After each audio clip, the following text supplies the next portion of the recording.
A espécie humana é dotada de uma fascinante inteligência, e isso nos possibilitou, ao longo do tempo, alcançar inúmeros avanços científicos.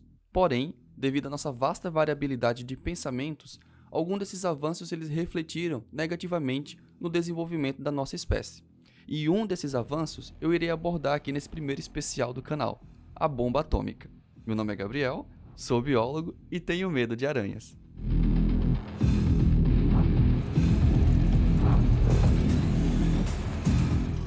Antes de tudo, para que fique mais fácil a compreensão, eu dividi esse episódio em duas partes. A primeira parte eu irei abordar um pouco da construção do conhecimento científico que levou até o desenvolvimento ali da primeira bomba atômica. Então eu vou abordar alguns pesquisadores, alguns avanços, e a construção disso ao longo do tempo. Na segunda parte do episódio, vai ter ali a parte do funcionamento da bomba atômica. Vou explicar um pouquinho como é que funciona, suas principais ali características físicas, a reação em si e o que causa após ali o uso da bomba atômica no meio ambiente.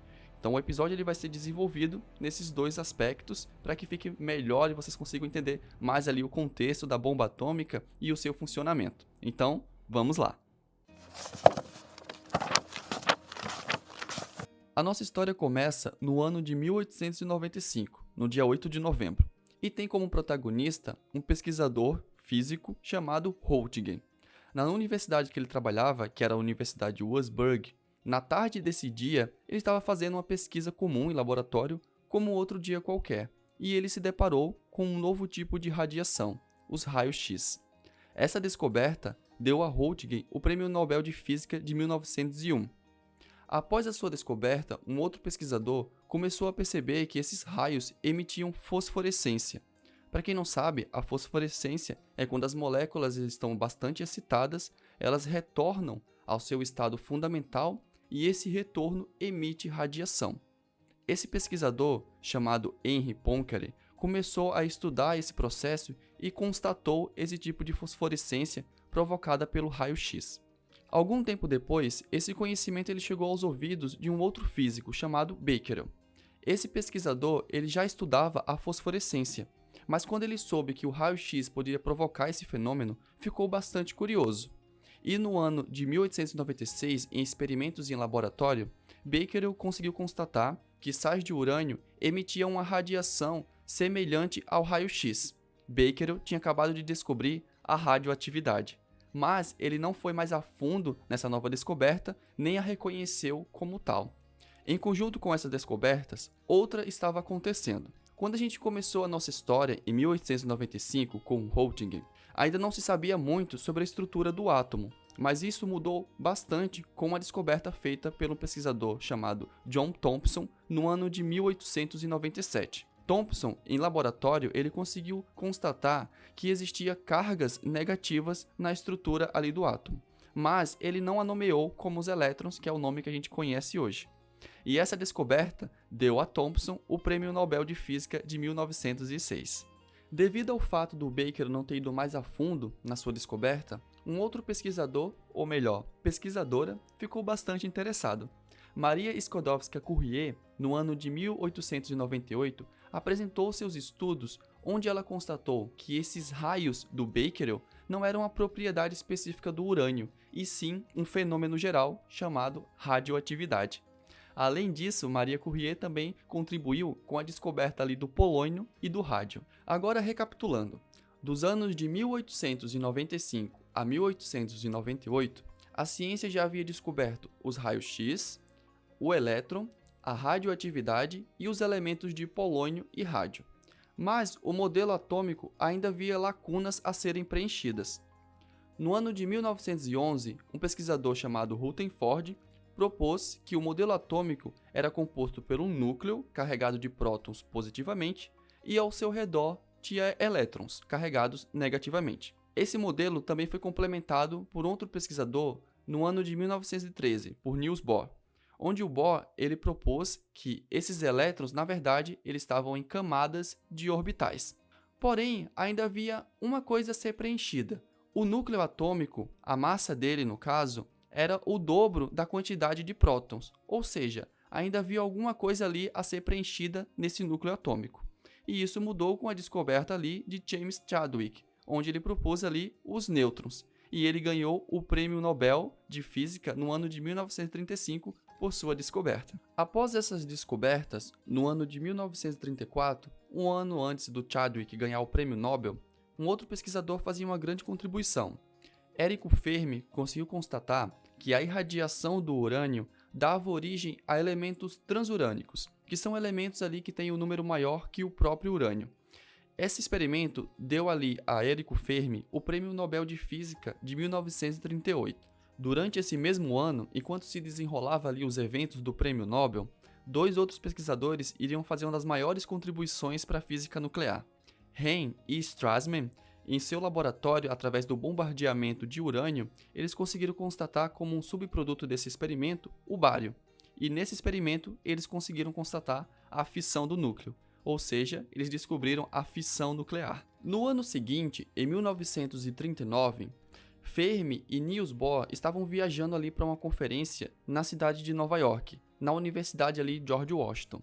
Lá, eles puderam trocar ideias, conversar ali sobre essa nova descoberta, a fissão do núcleo. E nessas conversas surgiram ideias de possibilidades de gerar uma reação em cadeia através ali dos nêutrons causados através dessa fissão nuclear. E é agora que entramos no auge desse episódio, a corrida armamentista nuclear. Com a descoberta de Hahn e Strassman no ano de 1938, ficou mais claro para a comunidade científica que trabalhava no setor nuclear que a fissão do núcleo gerava nêutrons, e isso poderia gerar uma reação em cadeia, e através dessa reação poderia se extrair grandes quantidades de energia. Infelizmente, nessa mesma época, deu início ali uma das maiores guerras que a humanidade já presenciou. No dia 1º de setembro de 1939, a Alemanha invade a Polônia e dá início à Segunda Guerra Mundial. 2 anos após o início da guerra, Enrico Fermi já estava começando a desenvolver o seu primeiro protótipo de reator nuclear, à base de urânio e grafite. Para quem não sabe, o grafite ali, ele é um mineral que é utilizado nessa parte de reatores à base de urânio, pois ele reduz a velocidade dos nêutrons, impedindo que a energia seja liberada rápida demais, diferente ali da bomba atômica. No dia 7 de dezembro de 1941, houve um ataque surpresa naval da Marinha Japonesa à base naval do Havaí, Pearl Harbor. Esse ataque fez com que os Estados Unidos retomassem o empenho na construção da bomba. Algumas semanas depois, já em 1942, um projeto deu início ali na cidade de Chicago, conhecido como Projeto Manhattan. O Enrico Fermi foi um dos pesquisadores convidados para esse projeto. E no dia 2 de dezembro de 1942, teve a construção do primeiro reator nuclear. Enquanto Fermi e colaboradores estavam participando da construção do reator nuclear à base de urânio, outros pesquisadores na cidade de Berkeley estavam estudando a possibilidade de um outro combustível, o plutônio. E eles constataram que seriam necessários aproximadamente entre 5 a 6 kg de plutônio para a construção da bomba. Entre os anos de 1944 e 1945, os Estados Unidos conseguiu juntar matéria-prima para a construção de 2 bombas atômicas. E alguns meses depois, a primeira foi lançada. Numa segunda-feira, 6 de agosto de 1945, às 8h16 da manhã, explode a primeira bomba atômica americana de urânio em Hiroshima.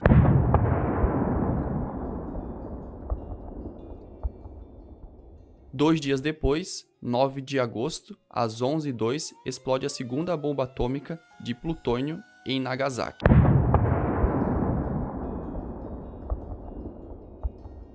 Após esse evento, no ano seguinte, ocorre uma reação em cadeia soviética que irá se desenrolar nas maiores tensões mundiais que ficaria conhecida como a Guerra Fria. Mas no caso, a nossa linha do tempo ela vai parar por aqui. Ocorrem muitos outros eventos após ali, a bomba atômica de Hiroshima e Nagasaki, mas no caso desse especial, eu construí essa linha histórica até esse exato momento, a primeira bomba atômica. Em seguida agora, eu vou explicar um pouco como é que funciona uma bomba atômica, suas propriedades e por que ela é tão destrutiva. Para entendermos o funcionamento dessas bombas, precisamos voltar um pouco na estrutura do átomo. O átomo ele é composto por prótons, nêutrons e elétrons. O núcleo do átomo é constituído pelos prótons de carga positiva e os nêutrons sem nenhuma carga. Esse núcleo ele se mantém estável pela força atômica, e quebrar essa força libera grandes quantidades de energia. Mas, não é todo núcleo que consegue ali ser fissionado facilmente. No caso do processo de fissão nuclear, existem alguns elementos que são mais propícios a serem fissionáveis.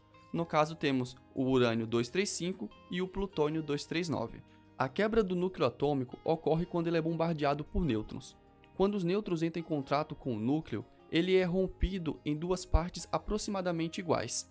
No caso da bomba atômica, essa reação ela ocorre em cadeia, ou seja, quando o núcleo do urânio 235, por exemplo, é bombardeado por nêutrons, ele é rompido e libera mais nêutrons, e esses nêutrons vão entrar em contato com outros núcleos de urânio 235, e isso vai gerar uma reação em cadeia. Por isso, a bomba atômica ela é tão destrutiva.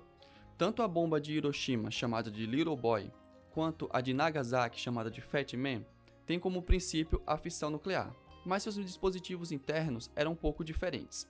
No caso da Little Boy, ela funcionou como um dispositivo de pistola.